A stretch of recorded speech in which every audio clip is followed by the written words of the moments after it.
July 5th, 2020. We'll be doing a garden tour today. I hope everybody had a great 4th of July with your friends and family. We're going to start today in the green bean patch.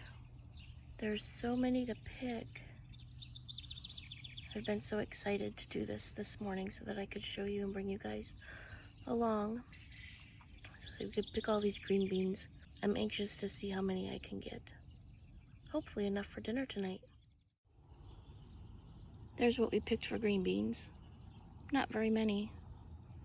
Not quite enough for dinner, so guess what? It's a snack.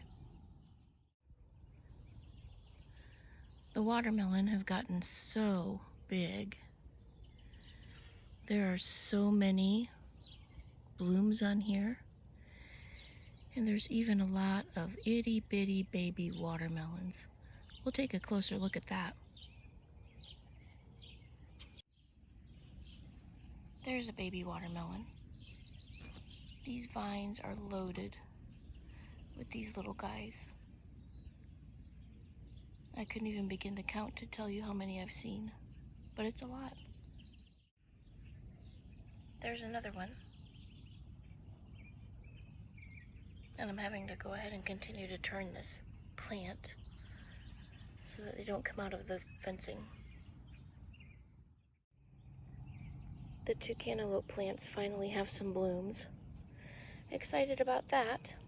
I haven't seen any tiny babies on these yet, but it's coming. Kajari melons are getting really tall. Climbing the trellis. I had to shower hook a piece of him to get him to train to go upright. A lot of blooms. The tomato plants are doing wonderfully. This is an Abe Lincoln. This one is falling victim to some pests. Pick him off so the plant doesn't expel any energy towards it. All of my tomato plants have a lot of fruit on them.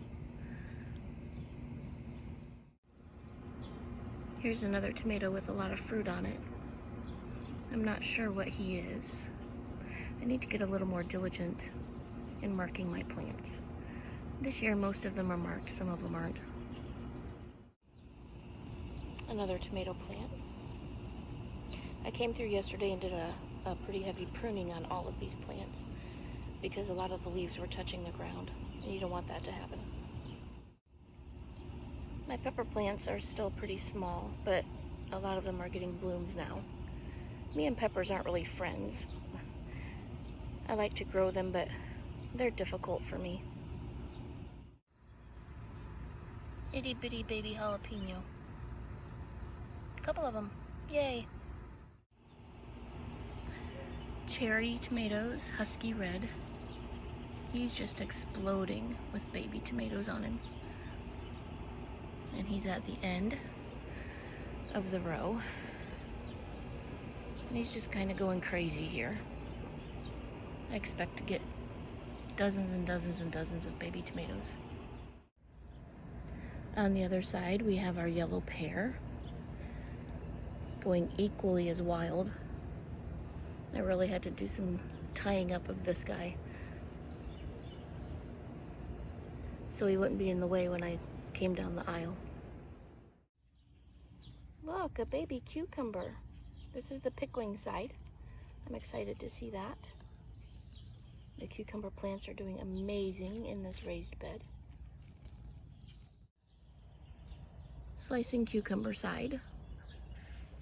Taking off so well.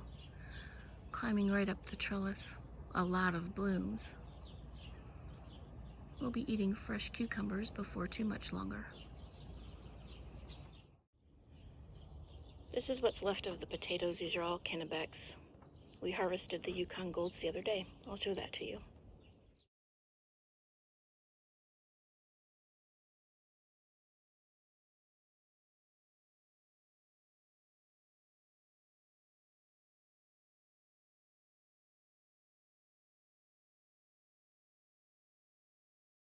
This is Blossom End Rot. And it is caused by lack of calcium in your soil. And that is where the flower was. Quick and easy way to rectify that. I'm just going to use Tums. I'm going to crush them up, and it should correct the problem in really quick time. The other beefsteak tomato in the front yard is showing a tomato with the same problem, blossom end rot. When you see these, go ahead and pull them off. You don't want your plant to expel any energy on them, and they're not going to be any good anyway, so you might as well just go ahead and pick them off and compost them. After getting the tomatoes that had the blossom end rot off of this plant in the front yard garden, the ones that are remaining are doing well, and there's still a lot of blooms coming on. I hope they don't dry up and die. When it gets too hot, that's what tomato blooms will do, and then you won't get any fruit setting until it cools back off again. The mystery tomato in the front yard also has a lot of blooms on it. I'm still really curious to see what these are going to turn out to be. Unlike the ones in the back that I just neglected to mark, and I knew what those were going in, I don't know what they all are now.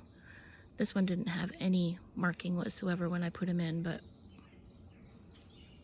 he's in and he's growing.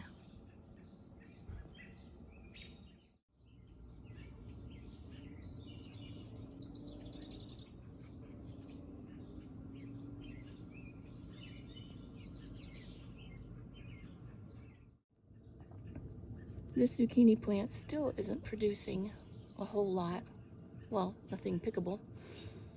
There's another zucchini there that didn't get pollinated, so that has to be picked off of the plant. There's a female. I am hoping that there's a male flower around here somewhere that can pollinate. There's an open male flower right there.